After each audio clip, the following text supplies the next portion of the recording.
Hello everyone, and welcome to another episode of the Tombstone Tourist. This week I've returned to Mount Hope Cemetery in Franklin, Tennessee. This historic cemetery is located in downtown Franklin and was established in 1875. Today, it's the final resting place of about 76,000 people.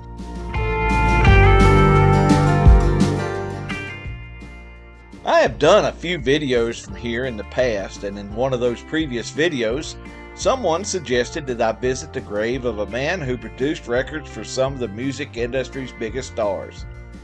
To be honest with you, I'd never heard of this man, but after doing a little research, I decided that if I ever returned, I would visit the final resting place of Felton Jarvis.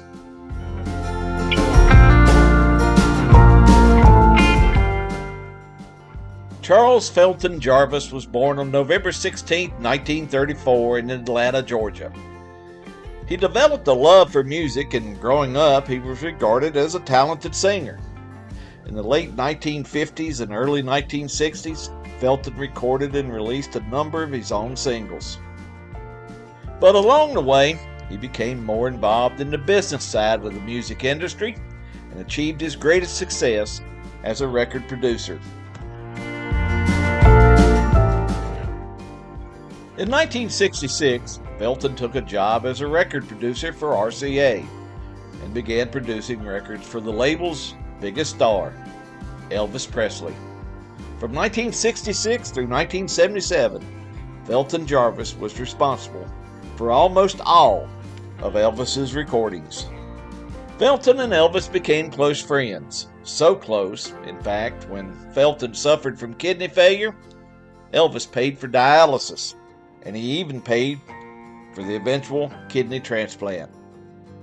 Throughout the record industry, Felton was well known and highly respected for his strong work ethic. It was said that Felton Jarvis could bring out the best in any artist. Because of this, many of the top stars in the music industry sought him out. Over the years, he produced records for such stars as Fats Domino, Jimmy Dean, Charlie Pride, Willie Nelson, and Gladys Knight and the Pips, just to name a few.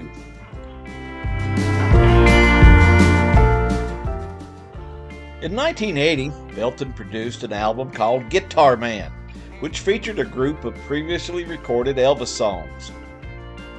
This album also featured a new technique of overdubbing new rhythm tracks over previously recorded vocals. This practice was so successful that it's still used today. The album title track, Guitar Man, was released again in 1981 and went on to be number one on the country charts. However, Felton never got to enjoy the success of his new achievement. On December 19, 1980, Felton Jarvis suffered a serious stroke and was hospitalized. He died at the age of 46 in a Nashville hospital on January 3, 1981.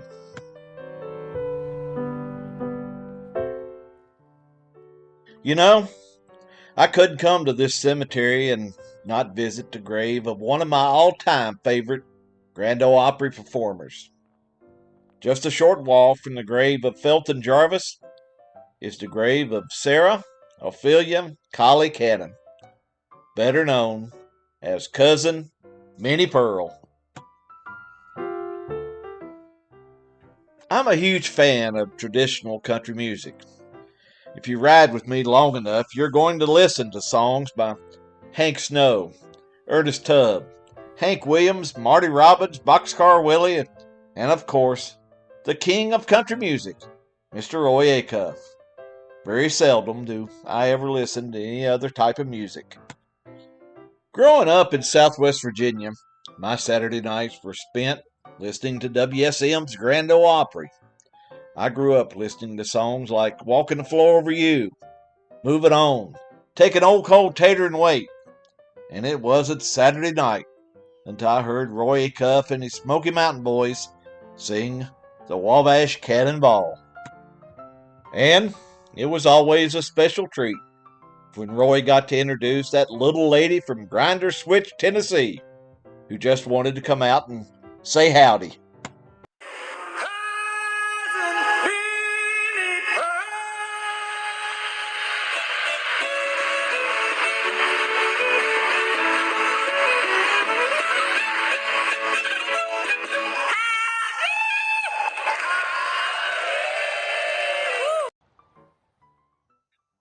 For over 50 years, Minnie delighted Opry fans with stories from back home in Grinder Switch.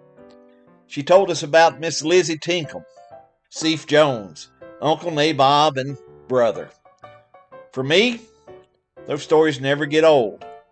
I don't care how many times I hear them. I still laugh. In addition to appearing on the Opry, Minnie was also a regular on Hee Haw. And in 1975, Tennessee Ernie Ford escorted Minnie Pearl into the Country Music Hall of Fame. Today, as I stand here, I can still see Miss Minnie in her down-home dress, wearing that hat with the dangling price tag as she tells folks, "Howdy, I'm just so proud to be here." Well, that brings me to the end of this video. I hope you enjoyed my visit to the grave of record producer Felton Jarvis and a few personal memories of cousin Minnie Pearl. If you remember Felton Jarvis or have a special memory of Minnie Pearl, I hope you'll share them with us in the comments. Now, until next time, please remember, life is a wonderful journey. Be sure to take time and enjoy it. And I'll see you down the road. So long, everybody.